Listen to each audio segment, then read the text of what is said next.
Good morning, everybody. Thanks for tuning in to Gulf Coast Weather Solutions. Meteorologist Johnny Lively to introduce what we're seeing to start off the work week today. We've got some showers and thunderstorms pretty much offshore now making their way towards the coast. We're seeing this get into parts of Galveston, High Island, and parts of the Cameron Parish area, especially over there towards New Iberia.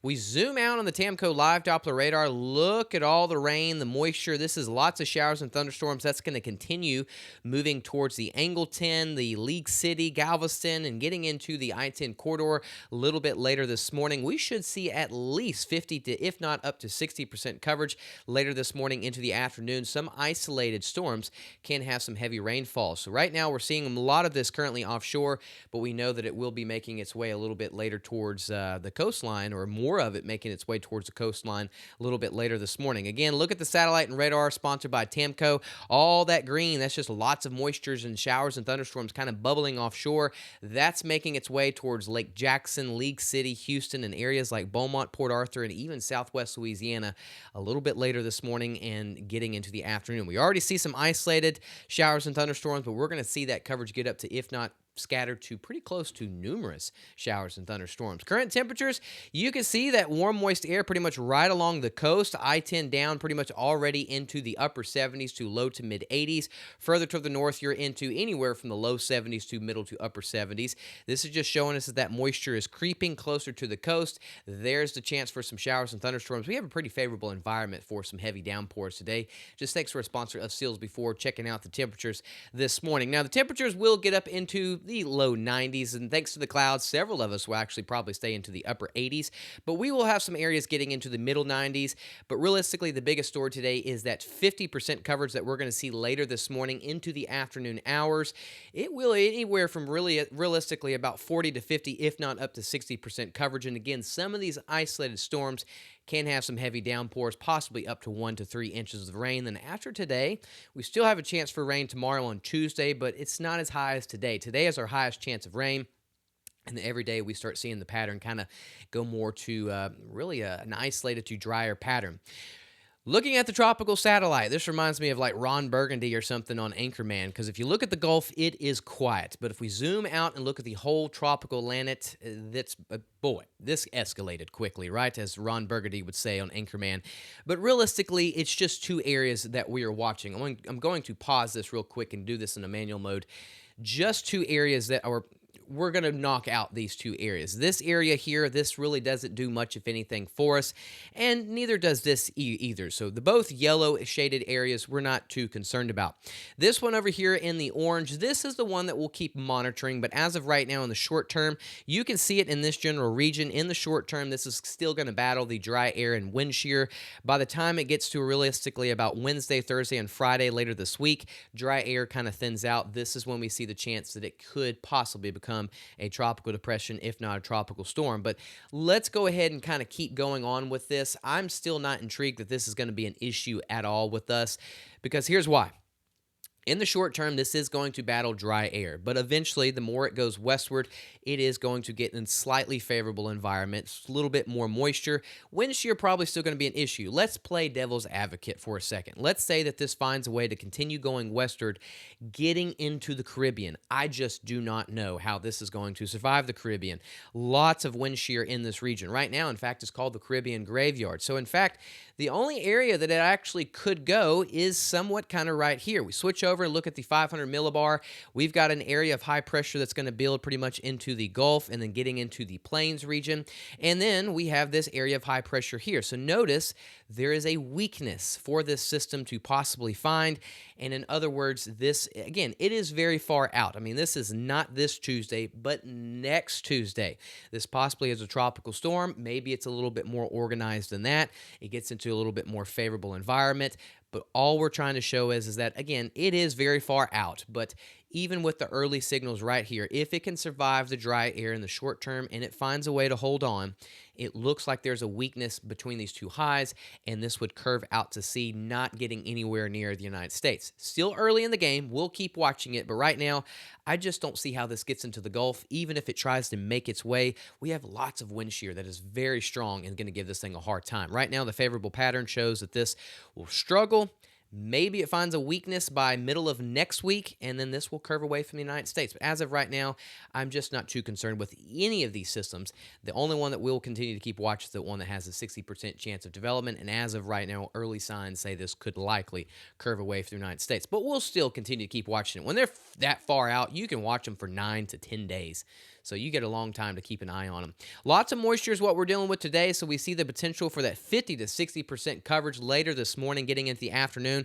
It's already here, and so it's going to be making its way later this morning.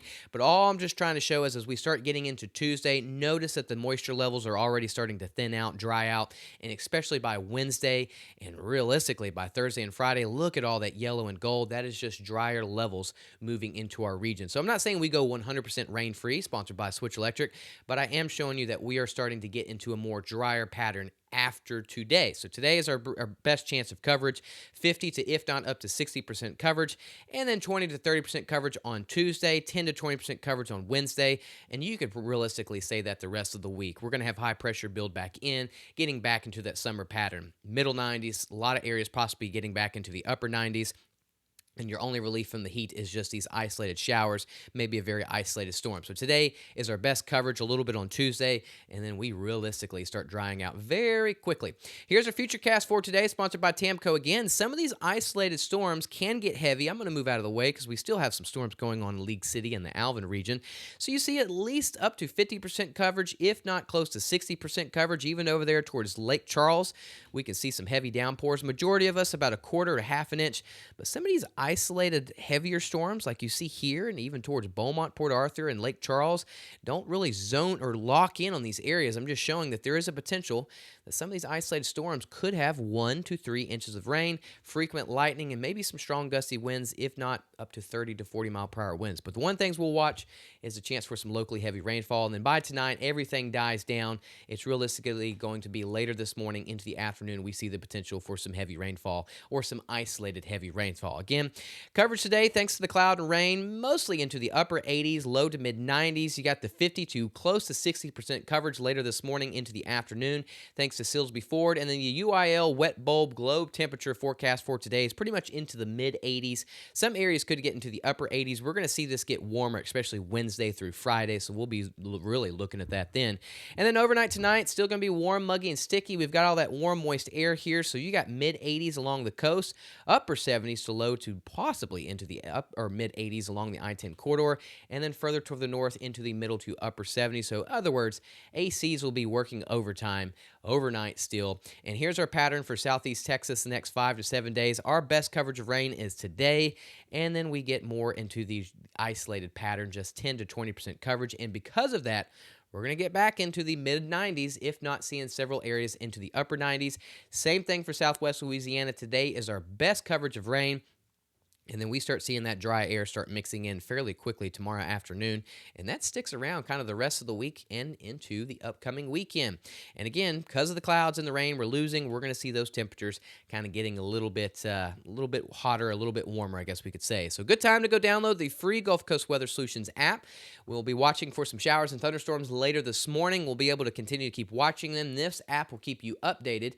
And just going to do one more look to see where we are at the current radar. Zooming out, you can see a lot of it is currently offshore. We're seeing this, some of it getting towards the coastline, a little bit heavier towards New Iberia, but we're going to continue seeing that moisture really flow into our region throughout the morning, mainly into the afternoon. We should get pretty close to that 50 to, if not up to 60% coverage. So good time to go download the free Gulf Coast Weather Solutions app. Thanks for tuning into the Monday morning show. We'll keep watching the storms and we'll keep watching the tropics. As of right now, I don't think any of them are going to be a problem with us. Dry air and wind shear keeps a lot of it in check. It's just this one we'll keep an eye on. I'm going to go back to that graphic just real quick. It's just that one we'll keep an eye on. But again, early signs show that this possibly could curve and go out to sea middle to end of next week. But still, that's pretty far out. Lots of time. We have a lot of obstacles. That's definitely good news for us. Lots of dry air and wind shear in the Caribbean. And then we've got dry air and wind shear in the Gulf as well, too. So we'll keep watching this. But as of right now, not overly too concerned. Again, when you're this far out, you can watch these things for 8 to 10 days. But again, by middle of next week that should be somewhere around this region, possibly trying to curve out. So have a good Monday. We'll keep watching for the chance for those showers and thunderstorms, some of it which could be heavy later this morning into the afternoon. Not too active just yet. We are seeing it kind of approach the coastline, but we'll see more of it get here later this morning into the early afternoon. So thanks again for tuning in to the Monday morning show. We'll have more updates throughout the rest of the day, especially the rest of the week. Y'all have a good Monday. Stay dry and stay cool. Gulf Coast Weather Solutions is sponsored by We don't know what the weather is going to be like around here. I do get really anxious during storms. That's why they chose HailGuard. When performance leads, confidence follows. Backed by the first and only asphalt shingle system with a hail warranty. That just gives us more peace of mind. This is the only asphalt product on the market that has the manufacturer warranty targeting the hail damage, and it gives me a lot of confidence as a contractor. Engineered for enhanced impact performance. Built to protect homes and reputations. HailGuard shingles. Built for hail.